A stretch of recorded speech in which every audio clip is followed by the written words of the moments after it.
think we can go ahead and get started. Okay. Thank you, everyone, for being here tonight. We're really excited to have our good friend Patrick Byers back, who is our retired MU Extension horticulture field specialist. And I am Anna Withers. I'm the Farmer and Resource Development Manager with Springfield Community Gardens. And if you are not familiar with the gardens, we're a nonprofit based in Springfield, Missouri, whose vision is a community where everyone has access to healthy local food. And right now we're operating 15 gardens, 3 urban farms, a commercial test kitchen, and a community food forest throughout Springfield, Missouri. So if you're ever in this area, please come say hi. We love showing off our sites and talking to other people who get excited about agriculture and using regenerative practices in particular. So this webinar tonight is focused on water and sanitizer use, and it is generously funded by the Specialty Crop Block Grant Program from the USDA and Missouri Department of Agriculture.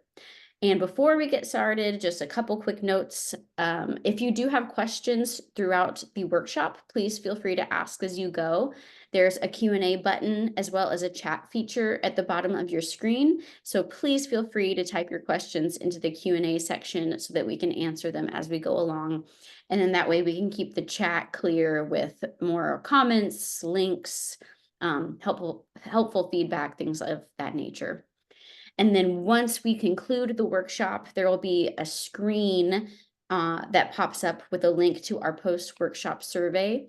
And that survey is very important to us. It's used in our reporting to the USDA, and it also helps us provide meaningful feedback, meaningful workshops based off that feedback in the future. So if you can just take a couple minutes to fill that out after the workshop, that would be wonderful.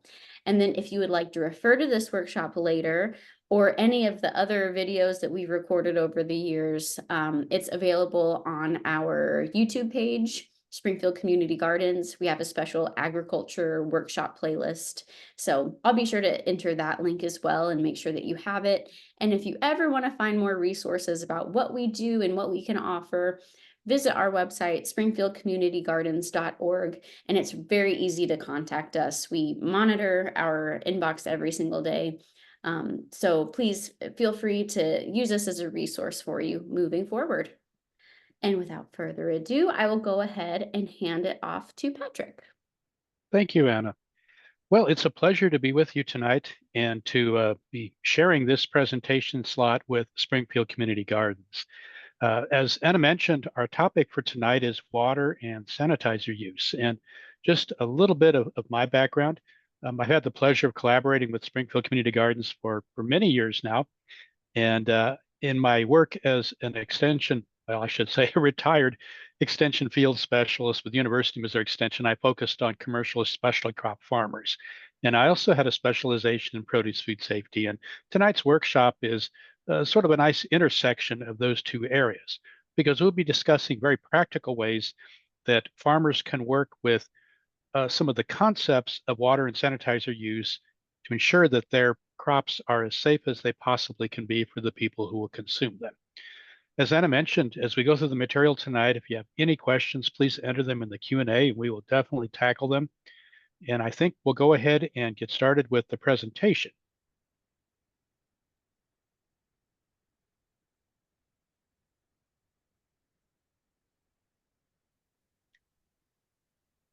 Okay, Anna, can we hold on just a moment here? Yeah, I can see what's on your screen. Okay, There. I'm sorry. Let me get back up to the top. Sorry, a little awkward there. But okay, so can we see the opening slide here? Yes. Okay, fabulous. Well, again, it's a pleasure to be with you here tonight. I am Patrick Byers, retired field specialist in horticulture with University of Missouri Extension. And our topic for tonight is sanitizers and produce food safety. I definitely want to mention that much of the content in tonight's presentation is taken either directly or indirectly from resources developed by the Produce Safety Alliance at Cornell University. And I want to acknowledge the leaders of the Produce Safety Alliance. They're listed here on the slide, and thank them for the permission to use these resources in this material in our presentation. So here's what we plan to cover tonight. First, we'll have some general thoughts on water and water use. And our focus tonight is going to be on harvest and post-harvest handling, because this is the point at which, first of all, sanitizers are used widely from the standpoint of produce food safety. It's also a critical point from the standpoint of farmers' efforts to grow and handle crops in a safe way. At this point, all of the crop from field production sites, from high tunnels, from other production sites, moves into a single area, typically a pack house. And this is an area where we have to be particularly vigilant when it comes to produce food safety. And sanitizers have an important role to play at this point in the handling of fresh produce. We'll then talk about sanitizers and water that directly contacts produce. Then we'll shift our attention from the produce itself to the surfaces that contact the produce. And we'll talk about water and sanitizer use at this point as well. I have some thoughts on organic sanitizers, and I include this because frequently we receive questions from farmers who are regenerative or organic, asking about the use of sanitizers that would fit into that particular approach to growing and handling crops. So we'll talk a bit about organic sanitizers, some thoughts on record keeping, and then we'll finish up with some resources to help farmers and others in their journey along the produce food safety continuum. So, as I mentioned, the harvest and post-harvest period is particularly important from the standpoint of maintaining safe crops. And we use water at this point in many, many different ways, and we'll talk about those here in a moment. But obviously, there needs to be a focus on post-harvest handling and particularly on post-harvest water and sanitizers. Now, the reason that this focus is there is that we can do everything possible to grow crops in safe fashion in the field, but the field is not a laboratory. It's not a sterile environment, and it's impossible to eliminate every food safety risk in the field. We also have to recognize that post-harvest water that we use does have the potential to spread contamination. Contamination that may come in from the field can then be spread throughout the pack house and from contaminated produce items to other uncontaminated produce items. So we have to be particularly vigilant about how we use water at this point and how we maintain food contact surfaces in a clean and sanitary condition to reduce this potential risk. Now, we use post-harvest water in many different ways. Some of these are common ways, some of these perhaps a bit less common, but certainly we use post-harvest water to rinse and wash produce. In some cases, it's used to move produce down grading lines or flumes, dump tanks, those sorts of things. Post-harvest water may also be used to cool crops as they come into the pack house. We use post-harvest water for making ice. In some cases, materials are applied to crops, such as post-harvest fungicides or wax treatments that include water in their formulations. Water is also used, obviously, in hand washing and other aspects of health and hygiene at harvest and post-harvest. And then water is used for cleaning and sanitizing, with a particular emphasis on food contact surfaces. So lots of ways that we use water at post-harvest. Now, it's important, of course, to keep things clean. And again, the practices that are in place pre-harvest obviously need to be emphasized and kept in place at harvest and post-harvest. And in fact, this is a particularly critical time. And we need to be focused on anything and everything that touches or impacts produce. And just to give you some examples, this could be packing and picking containers. It could be packing equipment. Obviously, the hands and clothing of workers and others who are in contact with produce is an important thing to consider. Post-harvest water, as I just mentioned, contacts produce. Buildings, things such as coolers, storage areas, and then equipment and vehicles, particularly transport vehicles, can touch or impact produce. So we need to be aware of all of these things and we need to keep them clean. Now, we should talk just a little bit about cross-contamination because this is obviously a serious consideration during harvest and post-harvest. As I said earlier, it's impossible to completely eliminate food safety risks in the field. And then when crop is harvested and moves into the pack house, a small amount of contamination can quickly become a serious issue through what's called cross-contamination. And this is where pathogens are introduced in various ways, and they end up in harvest containers. These pathogens end up in water.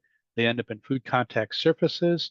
They can end up on workers' hands and workers' clothing. They can end up in water. They can end up in lots of different places where they can cause problems during harvest and post-harvest handling. So again, we want to be aware that first of all, pathogens can be introduced into the pack house, and we need to have in place practices to minimize or even eliminate the risk of cross-contamination that could, again, turn a small problem into a large problem.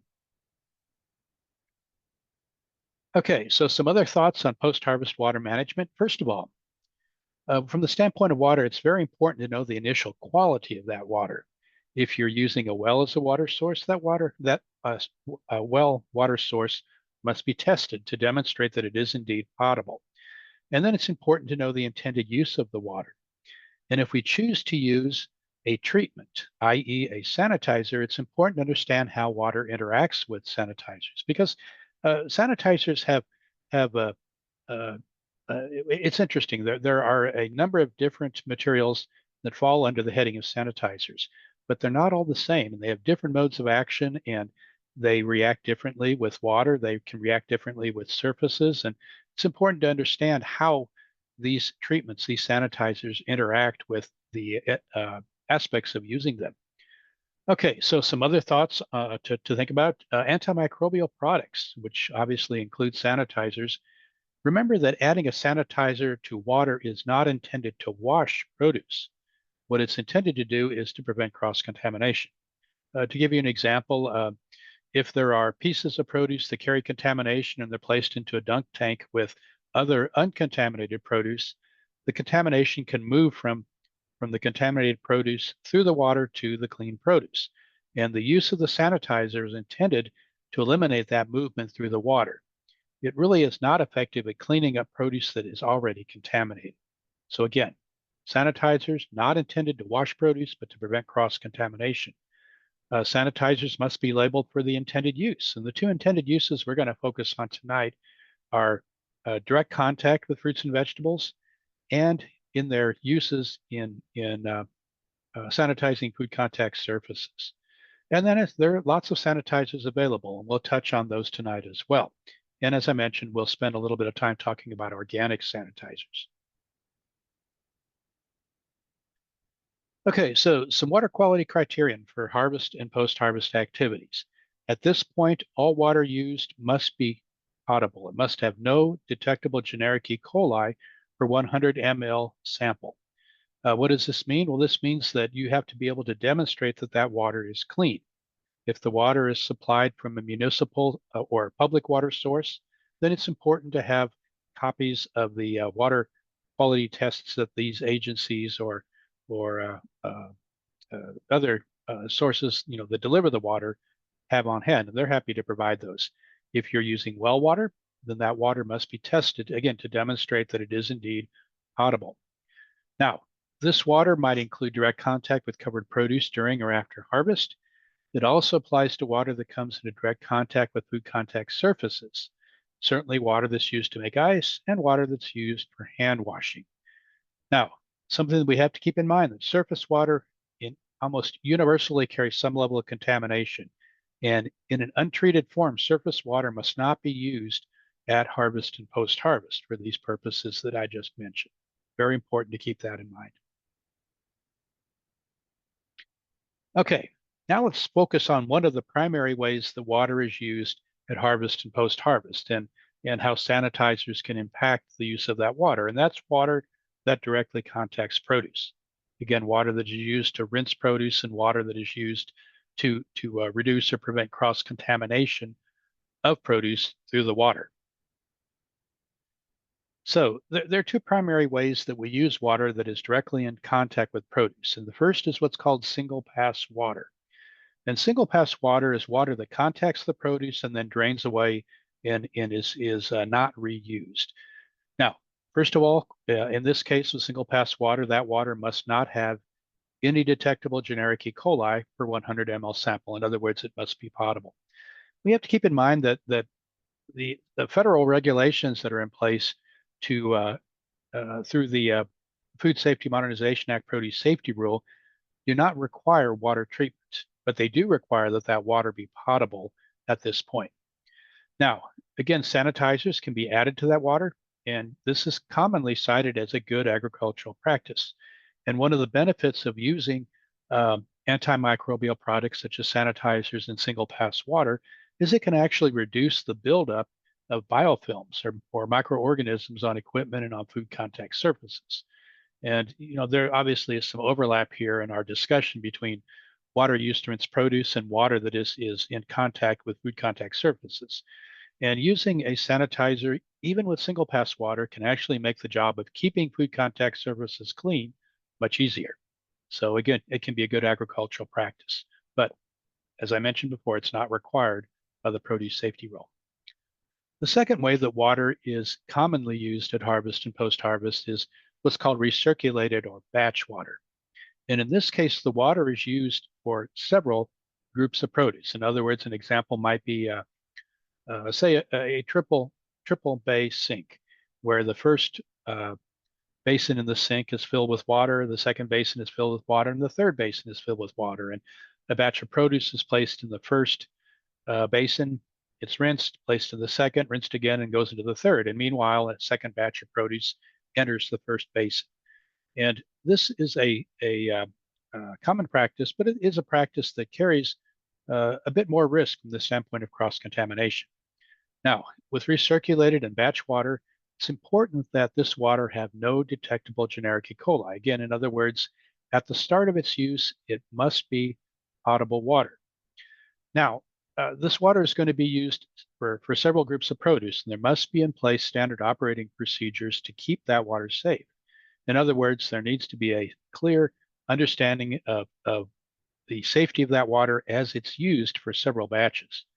And obviously, some of the things to be considered would be testing the water, particularly if sanitizer is used, and having in place protocol to determine when it's time to drain away that water and renew it with clean potable water.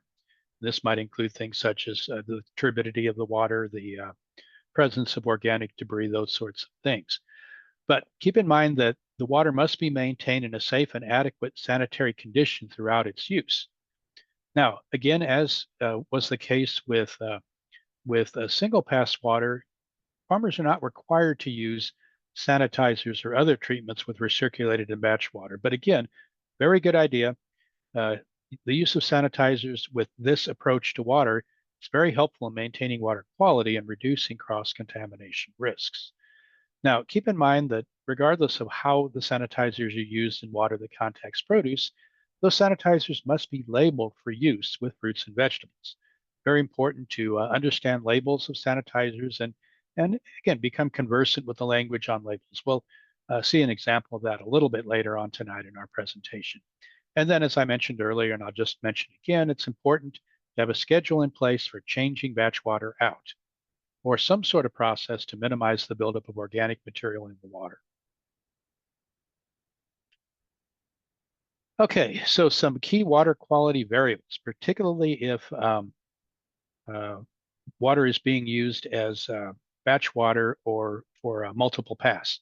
First of all, the quality at the start of use. I've said this several times before, and I'll obviously emphasize it again, that all water use in harvest and post-harvest must be potable water. No detectable generic E. coli in a sample of water. Another thing to consider is the pH of the water. And the pH is important because if you do choose to use an antimicrobial treatment or a sanitizer, the effectiveness can be impacted by the pH of the water. Temperature is also important, and temperature plays several roles. First of all, temperatures, particularly high temperatures in water, can actually cause problems with the effectiveness of some sanitizers. But another consideration is the risk of what's called infiltration. And infiltration is a situation where water can actually enter in to cut or damage surfaces on produce if there is a difference in temperature between the produce and the water. And in general, in an ideal situation, the produce and the water will be very close together as far as temperature. and try to not use water that is more than 10 degrees colder than produce. And then another variable to consider is turbidity. And again, this is the cloudiness and the presence of organic debris in the water. And this can be a helpful criterion to determine when to change out water, particularly batch water. Okay, well, I've mentioned this already. Now we're mentioning it again because it is so important. When should I change my water? It's important that post-harvest water is managed. And again, the produce safety rule requires that water used at this point is safe for its intended purpose. And water that is carrying a load of organic material or debris is obviously carries some load of contamination, and it poses a risk. Some of the things to consider as far as determining when to change water: the organic load, just the visible presence of things such as soil, leaves, decaying or damaged product. Measurements of turbidity. There are instruments that can be used to measure the cloudiness or the turbidity of the water. A Secchi disc is an example. The volume of produce. Perhaps you have in place a standard operating procedure that says, well, after I've used this water for 3 batches, I change it out. And so that can be helpful. The type of produce. Some produce, just by its characteristics, tends to carry heavier loads of contaminants. A good example would be the carrots that we see here in this picture. Product flow and operating conditions may play a role. The type of antimicrobial product may play a role here as well. Some antimicrobial products are more durable in water and can be used for more batches. Others just aren't as durable. And then the type of equipment that is used as well. Okay, and some quick thoughts on the disposal of used water at harvest and post-harvest. Once water has been used and then determined that it's time to change, that water must be handled in such a way that it doesn't serve as a source of contamination. And certainly to covered produce, but also to fields in which produce is being grown, areas where people may be walking, or areas where equipment or harvest containers or packaging may be stored. So it's very important to consider where water goes after it's been used. Hand washing stations should have a catch basin if they're not connected to a drain. There are other ways to handle this wastewater, but again, check state, local, and EPA regulations before water, especially quantity of water, is discharged into things such as sewers, leach fields, or surface water. Okay, so those are some general thoughts on water. Now let's talk. Let's move the discussion into the area of antimicrobial products, which include sanitizers. And there are lots of different sanitizers to consider, and making the choice is based upon a number of different things. And we'll talk more about these here in a moment. One of the most common sanitizers used are sanitizers based on chlorine. They're affordable, they're available. They carry the negative aspect, though, that they're corrosive to a number of surfaces and some metals, and they're highly reactive, especially if the pH of the water is off or if the temperature of the water is too high. There are non-chlorine chemical options. These are based upon things such as ozone, peroxyacetic acid, hydrogen peroxide. As I mentioned before, and we'll discuss in a bit more detail later on, there are organic formulations. Some brand names include Tsunami, Spectrum, Sanidate, Vigorox, and others. I'll mention here, and I'll mention a little bit later on, it's obviously important to check with the organic certifier, because there are different opinions among certifiers as far as whether or not certain sanitizers will be allowed under the particular organic certification guidelines. So always check with your certifier as you're considering the choice of sanitizers. And again, remember that those sanitizers must be labeled for use on produce if they're going to come into direct contact with water and produce. Very important to follow the label. We'll have a little exercise here in a moment, but the label contains guidance that, first of all, outlines the legal use of that sanitizer, but there's also information on how to make sure that the operator using the sanitizer remains safe, and that the sanitizer and its use don't pose any risk to the environment or to other unintended sources. So always use sanitizers as labeled. Always make sure that you use the correct amount of a sanitizer. You need to have in place an accurate way to measure sanitizers as they're added to water. And then understand the factors that affect safety. We mentioned several of these already: temperature, pH, sunlight, the effective organic load on the effectiveness of sanitizers, etc. Here we have a little bit of verbiage here at the bottom of this slide. Particular type of chlorine-based fertilizer, sanitizer, ultrachlorox, and it contains an EPA registration number, which is important. And there's direct language here that says it's for fruit and vegetable washing. Okay, now we're going to watch a video on how to choose a sanitizer.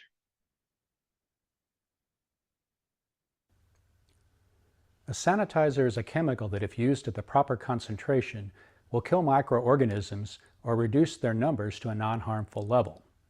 Sanitizers are used in several ways related to fresh produce. They may be used in water that comes into contact with fruits or vegetables at or after harvest, or they may be part of a multi-step process of cleaning and sanitizing that reduces the level of pathogens on food contact surfaces to acceptable levels. In the United States, sanitizers are regulated at the federal level by the Environmental Protection Agency, or the EPA, as antimicrobial pesticides. There is an approval process which is involved and exhaustive, and the result is an approved label. The label governs the correct use of the sanitizer. It also, if label directions are followed, limits the product's risk to humans, wildlife, and the environment. An approved label, an approved EPA label, includes an EPA registration number. And the EPA also reviews any statements that are made on the product label. There may be additional regulation at the state level. Again, many states regulate pesticides, and this regulation may vary from state to state. It's important for people who plan to use sanitizers to consult their state agency that regulates pesticide use. If a person is going to be using a product as a sanitizer that does not have an EPA label, the user should be prepared to prove that that product is suitable for the intended use.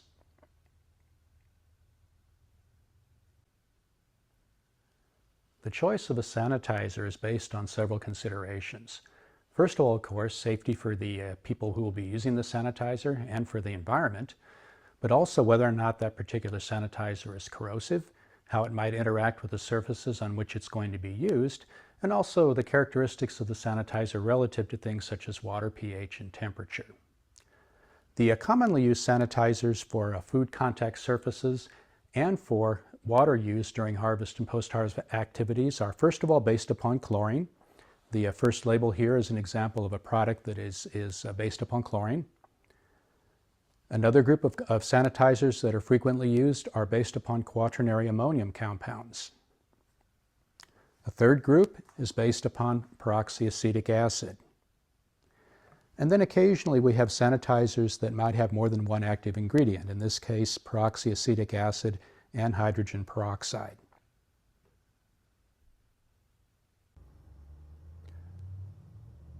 All sanitizers that are approved for use by the Environmental Protection Agency will have a label.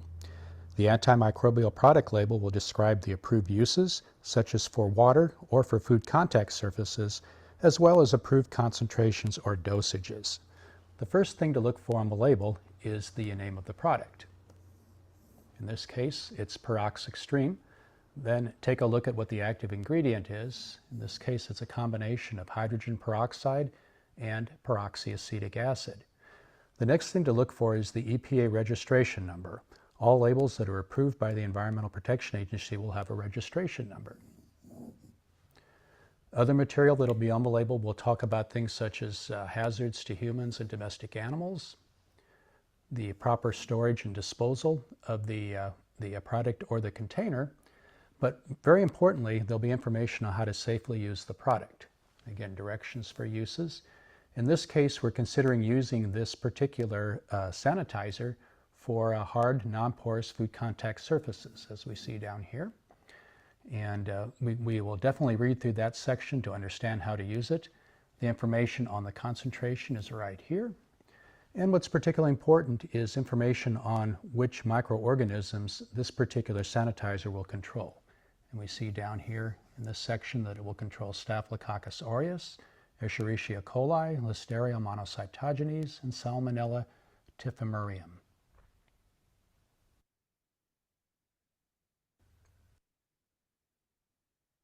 Okay, so once you've selected a sanitizer, then the next step, of course, is to mix up a solution that has enough of that sanitizer in it to perform the to have the desired effect from the standpoint of maintaining the quality of the water.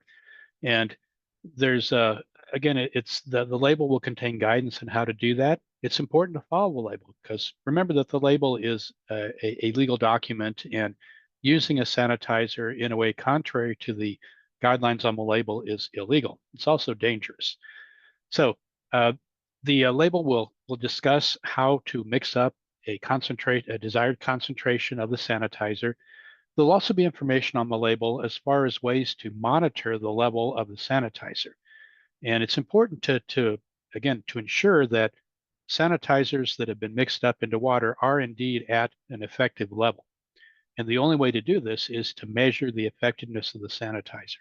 And this can be done with uh, various types of instrumentation, or it can be done with test strips. It can be done just once at the beginning. There are some situations where the monitoring of effectiveness is an automated process, but at any rate, it's important to be able to document that mixture of water and sanitizer will indeed do what you want it to do. Let's take a quick look at a video of how we can mix up sanitizers and monitor the concentration of that sanitizer. The sanitizer label includes information on personal protective equipment, or PPE. This is equipment that is designed to keep the people who are using the sanitizers safe.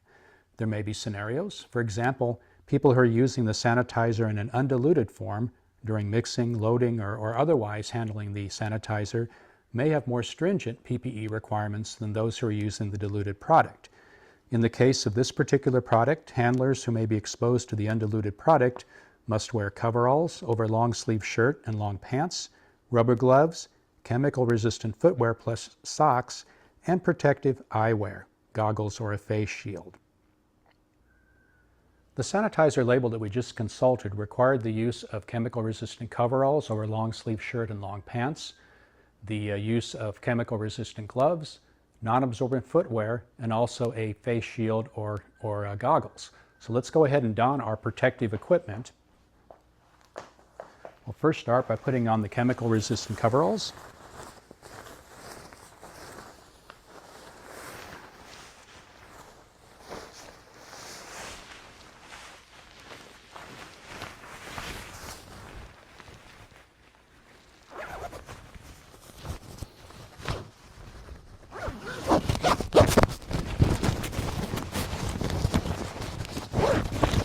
We'll next put on our chemical resistant boots.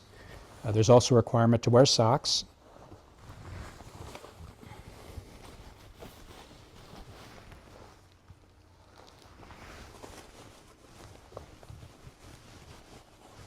Make sure that the cuffs of the coveralls go over the boots. We'll place our face shield in front of our eyes, and then we'll don our chemical resistant gloves.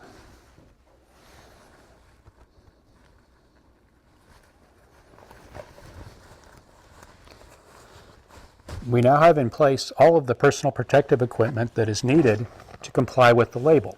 But most importantly, we now have the protective equipment on that will keep us safe when using the sanitizer in its undiluted form.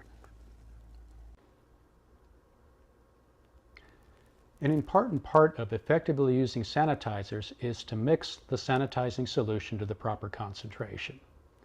The first step is to make sure that the sanitizer is current. Over time, sanitizers will lose effectiveness, and part of the record keeping of using sanitizers is to log the purchase date. Secondly, you need to have on hand some way of measuring the concentration of the finished sanitizing solution. This could be a test kit, or it could be a test strip. Make sure that the test kit and the test strips are also current because they too lose effectiveness over time. The concentration of the sanitizing solution is described in terms of parts per million. and it's very important to carefully measure both the volume of the water used to make the solution and the volume of the sanitizer that will be added to the water.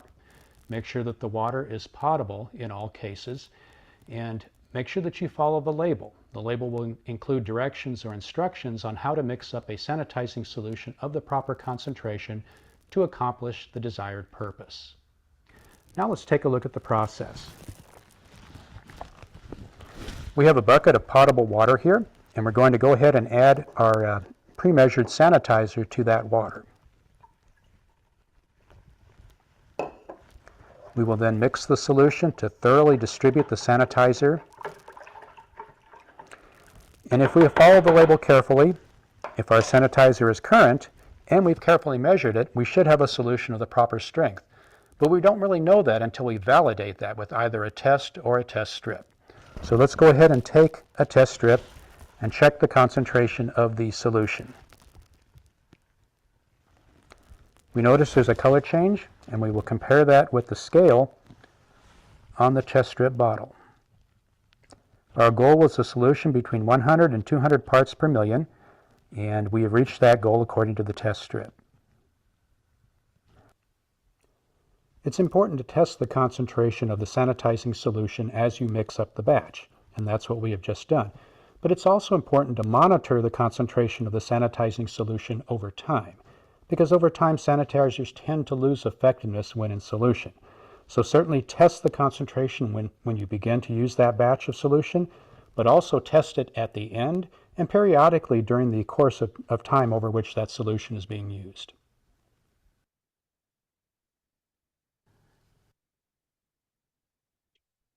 Okay, Anna, I think we might pause here. Are there any questions?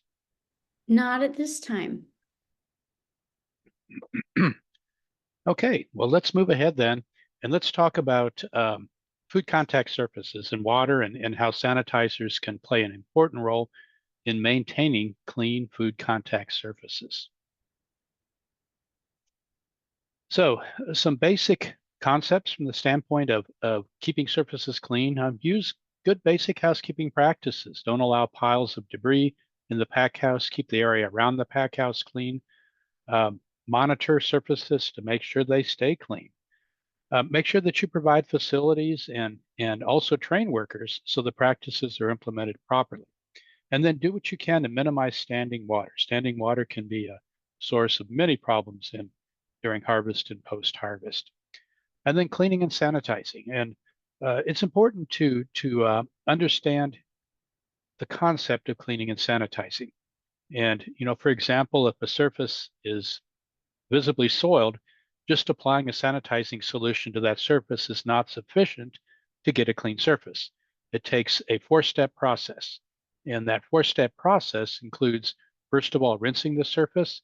Secondly, applying a detergent or a soap and using physical action, scrubbing, to clean the surface. Rinse again, and then apply an approved sanitizer to that food contact surface. And this is a process that is used with things such as tabletops. It's also used for equipment and for tools like harvest containers, packing lines, those sorts of things. So again, remember the cleaning and sanitizing is a multi-step process, and it really should be done in order to get the desired end result. An important way to think about food contact surfaces in the pack house is through the use of what are called zones. And the reason that zones are helpful is that you can prioritize cleaning and sanitation efforts by focusing on those zones that carry the most risk. And zone 1, these are direct food contact surfaces, are the surfaces that carry the most risk. And looking at this picture, the sorting and grading table there that the melons are sitting on, that's an example of a zone 1 food contact surface. The edges of the area there that melons could rub up against, another example of a zone 1 contact surface.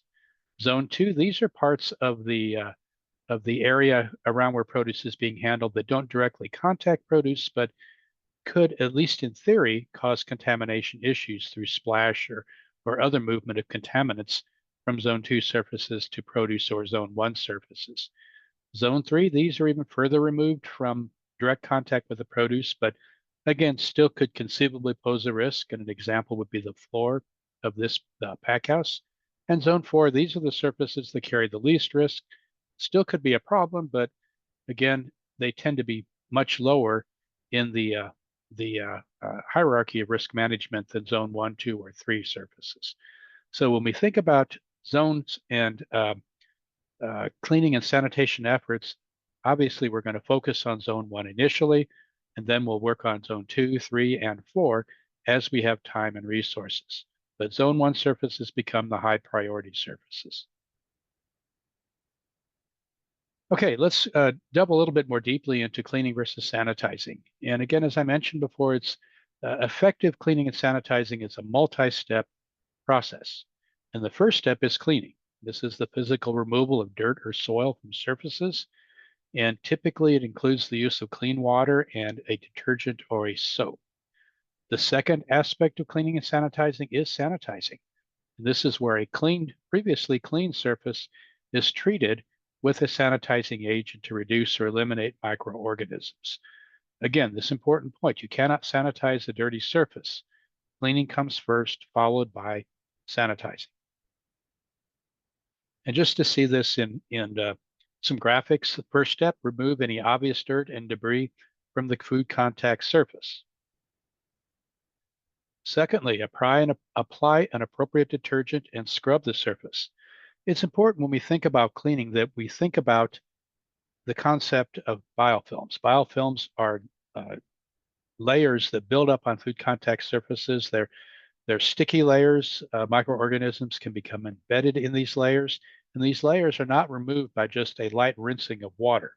It takes the use of detergent and it takes the use of elbow grease, scrubbing, to remove these biofilms. So this is the second step in cleaning and sanitizing. Third step, rinse the surface with clean water, making sure to remove all the detergent and any soil or debris. And then finally, apply a sanitizer approved for use on food contact surfaces. Depending upon the particular sanitizer, rinsing may be necessary, and then allow the surface to air dry. And you have successfully accomplished cleaning and sanitizing. Now, as far as best case scenario, using equipment that is designed with produce food safety in mind is very helpful. This is called sanitary design. These pieces of equipment include food contact surfaces that are non-toxic, that are non-absorbent, surfaces that are durable, able to withstand corrosion, especially corrosion related to sanitizers, and able to be easily cleaned and sanitized. And again, if we look at this this picture here, we can see surfaces these cherries are riding over that are easily cleaned and sanitized. You see a lot of stainless steel, you see a lot of hard plastic, you see surfaces that are easy to clean and sanitize. Equipment really should be designed and installed to facilitate cleaning and sanitizing. You know, how easy is it to access all parts of equipment? How easy is it to break down the equipment and remove things such as brushes or rollers that might require special attention? What's going on in the adjacent spaces around equipment? And again, just how easily can we accomplish effective cleaning and sanitizing? There are some things that can be done to reduce risks before produce enters the packing area. First of all, harvest bins should be kept in a clean and sanitary condition. And certainly before going out to harvest produce, these bins, containers, buckets, whatever we're using, should be clean and sanitary. Develop practices to minimize harvest bin contact with the soil. The idea of placing, for example, a harvest bucket into a second bucket or a bin to keep that harvest bucket from contacting the soil is helpful, because then you don't pick up soil on the bottom of the harvest container that then enters the packing and storage areas. These basic practices can reduce the risk of contamination, first of all, entering the packing and storing area. They also reduce the organic load in wash water. They reduce the frequency of which wash water needs to be changed, and they also reduce the risk of cross-contaminating the inner surfaces of buckets, bins, whatever, as they're stacked. It's common practice to stack harvest bins on top of each other. And if the outside of a bin is contaminated and is placed inside of a bin that's been cleaned and sanitized, suddenly all that effort was wasted because we've recontaminated the food contact surface of the inside of the second bin. Some other things to think about in packing areas: regularly inspect and maintain equipment. You want to avoid risks, things such as cracked hoses, torn rubber door seals, standing water. As I mentioned, standing water is a problem. And if you look carefully at this picture here, we can see some standing water. Dirty conveyor belts, brushes, and rusty equipment. Condensation, especially in coolers and cooling equipment, but also from walls and ceilings and overhead pipes, those sorts of things. And then it's very important to train workers so that they know how to identify and reduce risks. It's important that everyone's eyes and hands that are working with produce are vigilant so that risks can be identified and minimized. Packing containers. Only use new single-use containers. Or if you are reusing, make sure that the containers can be cleaned and sanitized. For example, looking at these berries in the pulp containers, these pulp containers cannot be cleaned and sanitized. So they should be used once and they should be new when they're used. And then store packing containers and other materials in a covered area that's off the floor to reduce the risk of contamination to these essentially food contact surfaces. Some transportation considerations. There's lots of different types of vehicles that are used on farms, and oftentimes vehicles have multiple uses. And it's very important that if a vehicle is used for transporting animals, for example, or transporting animal wastes or other possible contaminants, that they be cleaned and sanitized before their use with produce. It's also helpful to have closed trucks, closed vehicles for moving produce because contamination can arrive from on the wind. It can arrive from birds flying over. Lots of ways that open transport can result in contaminated produce. Now, there are some reasonable ways to address risks. If we look at this truck here, for example, the bed of the truck is a little bit rusty and dented, and it can be difficult to adequately clean and sanitize the actual bed. But we could take a clean liner, such as a clean tarp, and place that in the bed and then place the produce containers on top of the tarp. And this will be a barrier to contamination. All right, now let's talk a bit about organic sanitizers. And again, as I mentioned earlier, I'll mention again, very important to check with your certifying agency to make sure that a particular sanitizer is allowed under your organic certification protocol. The USDA, the U.S. Department of Agriculture National Organic Program, has some guidelines related to allowed and prohibited substances. And this includes sanitizers. And you can check the national list of allowed and prohibited substances and see where your particular choice of sanitizer falls. There's also a second site through the Ag Marketing Service of the USDA that talks about allowed detergents and sanitizers for food contact surfaces and equipment in organic operations. And so again, when we're focusing on the use of sanitizers and food contact surfaces, this particular list can be very helpful. Now, digging a little deeper into the National Organic Program guidelines, first of all, it's important to note that there are differences from the standpoint of the USDA between soaps and detergents and sanitizers. Soaps and detergents are intended to be rinsed off surfaces and not to directly contact produce. And again, that's part of the USDA definition of a soap and detergent. Soaps and detergents, because they're going to be removed, rinsed off the surface, are not required to be organic. In many cases, sanitizers, on the other hand, remain on the surface and are allowed to air dry. And because of this and the likelihood that these sanitizers will contact produce, sanitizers from the National Organic Program standpoint are required to be organic. Here are some examples of sanitizers that are labeled for use for organic farms. A number of different chlorine materials, hydrogen peroxide, ozone, peracetic acid or peroxyacetic acid, phosphoric acid, potassium hydroxide, and sodium hydroxide. So again, many different brand names, but these are active ingredients that are labeled for use for organic farms. There are some other commonly used sanitizers that require what's called an intervening step, and typically this means a rinse after they're used with potable water. And this includes acetic acid, ethyl alcohol, isopropyl alcohol, citric products or limonene, potassium permanganate, sulfuric acid, vinegar, and quaternary ammonia. So again, these may or may not be allowed, but if they are allowed, the user will be required to rinse or otherwise have an intervening step before that surface can then be used for food contact. Now, from the standpoint of brand names, there are lots of brand names out there, and a useful resource to understand a particular brand name and whether or not it's allowed in an organic system is the Organic Materials Review Institute website, the OMRI website. And the OMRI website contains an exhaustive list of chemicals, including sanitizers, that are allowed for organic use. And it is searchable, very helpful. Here's an example here. Sanidate 5.0, the ruling body that that OMRI consulted relative to its place was the National Organic Program.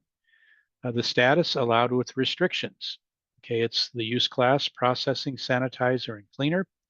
It falls within the parasitic peroxyacetic acid category. And the restriction from the standpoint of its use is that, yes, it can be used as a sanitizer on food contact surfaces and in wash or rinse water, but it must comply with FDA limitations. And there's more information on that in various other websites. And then again, some other information. But from the standpoint of looking at brand names or trade names, the OMRI website can be very helpful. Okay, the use of sanitizers, as I mentioned before, is not required by the Food Safety Modernization Act Produce Safety Rule, but if sanitizers are used, it's very important to keep records. I mentioned earlier the importance of logging purchase dates of sanitizers and materials such as test strips. It's also important to keep logs that contain records related to the use of sanitizers, the desired concentrations, the presence of testing, and then things such as any problems that have resulted from the use of sanitizers and corrective measures that were taken to address those problems. So let's take a quick kind of a simplified look at record keeping.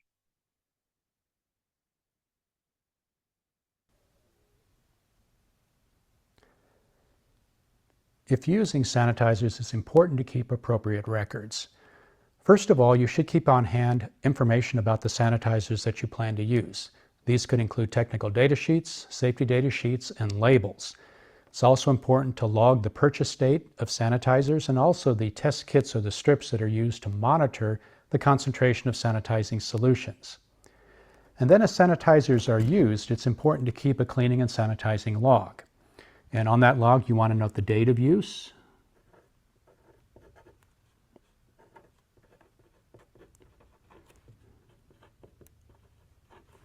the surface, the tool or the equipment on which it was used.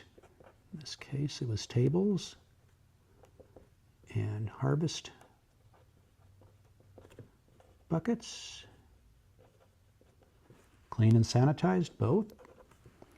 And we note here that we have a standard operating procedure in place to govern the use of sanitizers.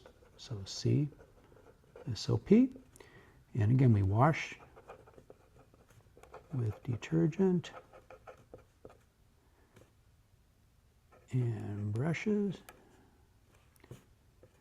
We then sanitized with chlorine at 100 to 200 ppm. Important to initial all records, and then these records will be periodically reviewed by the person in charge of produce food safety on the farm.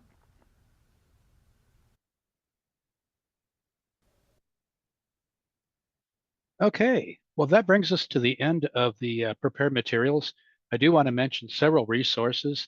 The Produce Safety Alliance that I acknowledged at the beginning of the presentation has developed a wealth of useful resources from the standpoint of produce food safety.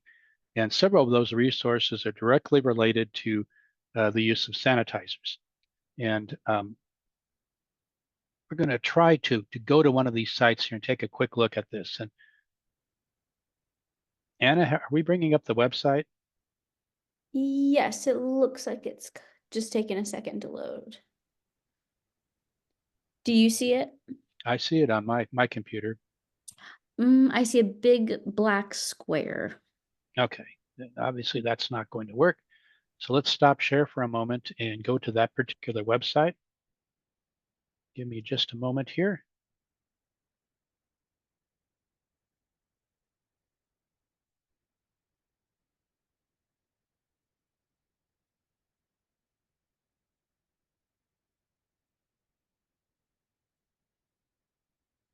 Okay.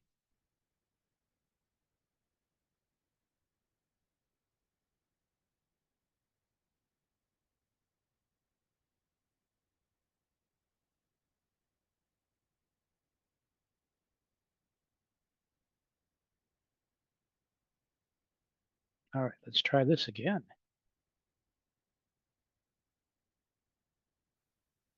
Okay, can we see the website now? Yes, now I can. Okay, fabulous. Oh, except I think you might have clicked out of it. I think I did. I'm sorry. Let's try that again. That's all right. Hopefully it's right there in your history. Okay, is it there now? Looks good. Okay, very good. So this is a interactive tool that can be used, and I'm not going to go through all the details, but I just wanted to show you some examples. Let's go ahead and again, you can notice here along as I'm scrolling down, there are a number of different sanitizers that are available. And let's go down to one that we're familiar with, perhaps one of the Sanidates.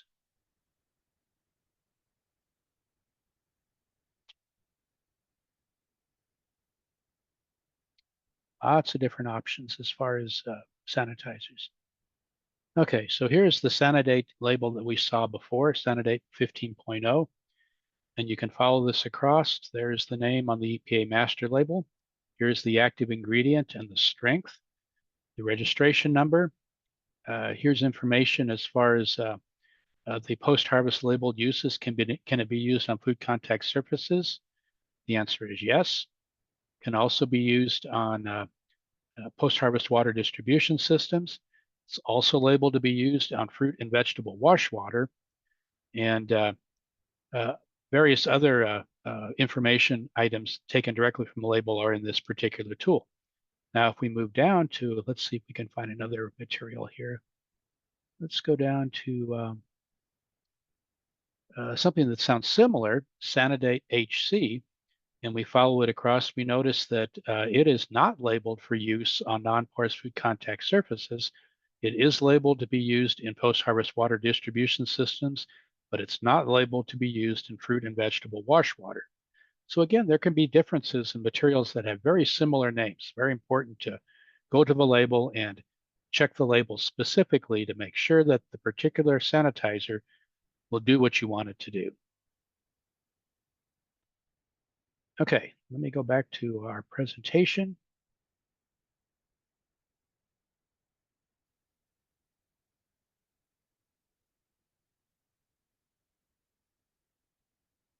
Okay. All right, are we back, Anna? Yes, we are. Okay, fantastic. Let me get rid of this floating meeting control. All right, so certainly that is a useful tool. There's also a fact sheet developed by the Produce Safety Alliance on selecting an EPA labeled sanitizer. And there's a really nice video tutorial on how to understand labeled sanitizers for produce. So definitely check those out. They're very useful resources. And with that, that is the conclusion of the presentation. And Anna, are there any questions at this point? No, we don't have any, but if people are watching this and have more questions or want to reach out, maybe want to see a pack house in action, please don't hesitate to reach out to us or search from one of the many different produce food safety videos that we do have on our channel. But we love answering people's questions and helping connect them with other farmers. We have a lot of people, if you're around the Ozarks, where if you do want to see an operating farm in action and ask questions to folks who use regenerative practices, we just welcome you to reach out and we can get you hooked up. And, there's a lot of value to being able to meet in person and just have someone's ear for a short while. So I would just encourage everyone to do that. Very good. Well, if we don't have any questions, then I think that Anna, I can pass it back to you. And I want to thank everyone for joining us tonight and sharing your interest in produce food safety, in particular in the use of sanitizers. Yes, thank you, everyone. Have a good evening.